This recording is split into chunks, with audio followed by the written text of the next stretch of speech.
In this PowerPoint, I will be talking about the rampant drug war in Colombia during Pablo Escobar's reign and how the impacts of people, including those who aren't alive anymore, both support the numbness of death and war as well as the yearning for an identity. This will be exemplified through both works of art and assigned novels.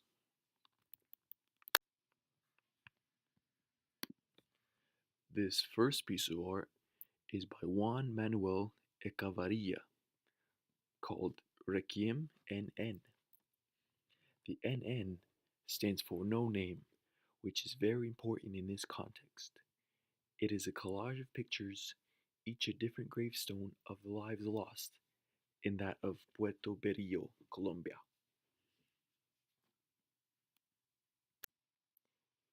Each of them, like this one, have NN on them, since these gravestones mark a tradition where unidentified bodies discovered in their rivers are made a proper burial to give those lost lives an identity during the drug war.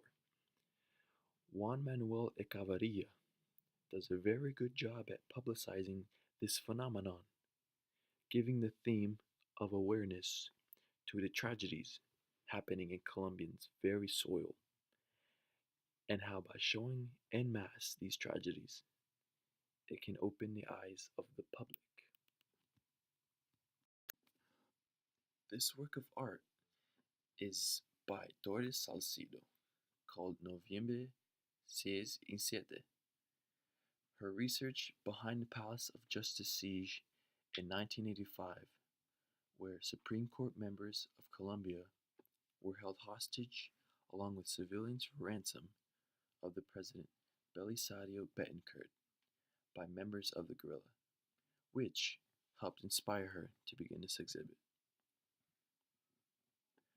During the attack, half of Supreme Court members were killed along with other civilians who were either also killed or had disappeared. This piece consisted of wooden chairs of different sizes and colors being strung about from the ceiling of the new Palace of Justice in Bogota. Salcido is basically commemorating the deaths of this siege that occurred, and every other chair that is strung about represents each person who died in the court. This also fits into the theme of symbolic memory and en masse realization. Conjoining a collective as well as individualism, Salcido did not want people to feel that they are just numbers, since each person's life is valuable and should be reminded as much.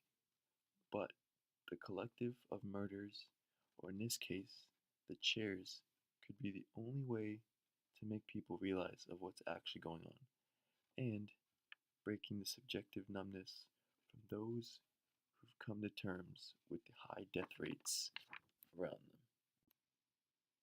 Comparative to Juan Manuel Echevarria's Requiem NN, they both represent how the amount of lives lost during the Colombian drug war numbed those living, as well as making them emotionless to death, and how public exhibitions were put into place to not only emphasize the identities of those individuals who had died, but also purposely portraying the mass murders in one place, which is apparently the only way people can really begin to notice.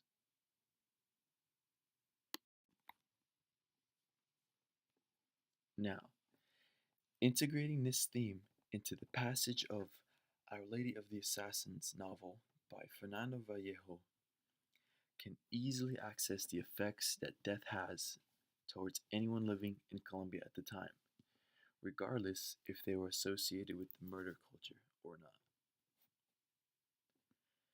Even as the reader, Vallejo perfectly portrays the novel with predisposed fate, making us reading experience the same numbness of those Colombian locals, and how by the time Fernando, the narrator, takes up with Alexis's killer, Wilmar.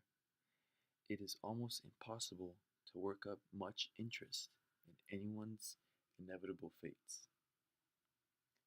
In that, we become numb to any further deaths in a novel by exposure alone and can completely justify Fernando's decision in the end of the novel to leave Wilmar's body in the hospital and leave the country, never to return again.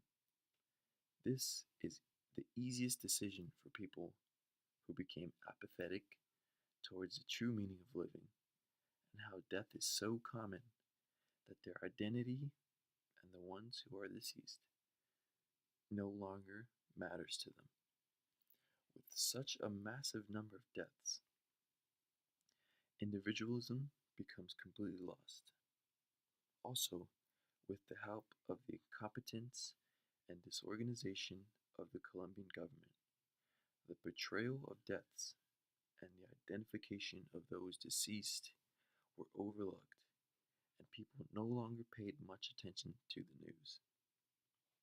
With this being said, and a certain trend beginning to take form, artists like Juan Manuel Echevarria, Doris Salcido, and Carlos Castro caught on and decided to go against the grain and let the people realize what is actually going on and how it should be stopped.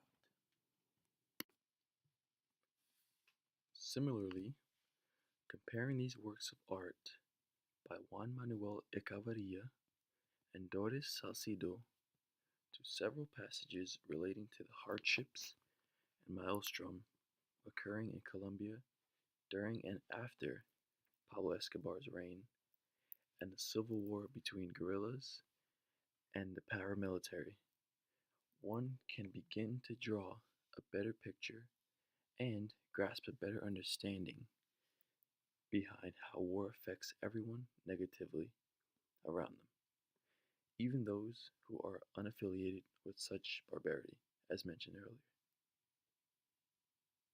Another passage that can be identified and described through the previous works of art could be The Sound of Things Falling by Juan Gabriel Vasquez. In this passage, the narrator Antonio Yamada is welcomed into a glimpse of how the Colombian drug trade was very brutal and how previously mentioned the widespread pain of Pablo Escobar's influence on Colombia is felt by those with no direct ties to the trade, even decades after the drug lord was shot and killed. But in some form or way, Antonio's fixated obsession for finding out Ricardo's killer added some anesthesia to his judgment, and how because of this obsession, Antonio left his family during the midst of the country's unrest and ultimately led to her leaving him. Overall, having a population that becomes numb to something so barbaric as murder in exchange for almost normalizing the unprecedented justification of killing someone, the levels of morality and moral values drastically decrease. Throughout Pablo Escobar's kingpin reign on Colombia and his influence that reverberates across the country, the piling numbers of mortalities and the climbing death rate unfortunately affected those who played no part in this drug and murder culture. If not related to the affiliates, people who see murder as normalized inadvertently and most likely unintentionally support this phenomenon, since death is overlooked and can be occurred more commonly and publicly, thus beginning a cycle.